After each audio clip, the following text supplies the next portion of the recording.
Orang sakit saraf dengar ni, kalau korang dah cuba macam-macam tapi masih tak lega, itu tandanya saraf korang tengah menjerit minta bantuan. Sebab bukan semua sakit tu datang dari lenguh biasa. Ada yang berpunca dari saraf yang haus dan aliran darah yang tak lancar. Mak aku jenis yang memang jaga kesihatan kerja berat. Dia jarang buat makan pun pantang. Tapi pelik, kaki tangan dia tetap rasa mencucuk. Bukan sakit biasa tau, tapi sakit yang macam kena renjatan elektrik. Mak pernah mengeluh kat aku sebab dah cuba macam-macam urut sana sini sapu, macam-macam jenis minyak makan ubat urat, tapi kebas tetap tak hilang juga.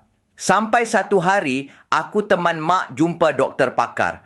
Doktor cakap, ini bukan lenguh biasa, ini saraf dah kekurangan nutrisi, radang tersekat dan toksin berkumpul dalam sistem saraf. Maksudnya ramai orang tak tahu sakit mencucuk ni bukan semata faktor usia. Kalau setiap hari susah nak gerak tangan, rasa kebas, semut-semut dan badan cepat lesu, itu tanda saraf dah penuh radang lama. Aku terus ikhtiarkan mak aku cuba kapsul Skatika. Ia formula nutrisi saraf berasaskan herba semula. Jadi seperti dama merah getah kemenyan India dan daun pegaga. Fungsinya pulihkan saraf yang degil, lembutkan urat yang keras, singkir radang dalam badan dan lancarkan semula aliran darah. Ia bantu saraf pulih dari dalam. Mak amal 2 biji sehari, 1 biji pagi dan 1 biji malam.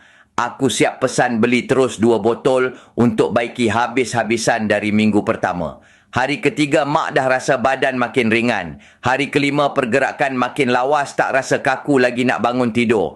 Hari ketujuh, mak senyum sendiri, kebas makin surut, sendi pun dah tak rasa ketat. Sampai mak cakap kat aku, patutlah kaki asyik mencucuk, rupanya saraf mak dah lapar nutrisi bertahun-tahun. Sekarang badan mak makin ringan, tidur pun lebih lena dan tenaga pun naik. Yang penting kapsul Skatika ni bukan produk sembarangan. Ia telah melalui ujian makmal yang sah di bawah pengelasan produk makanan.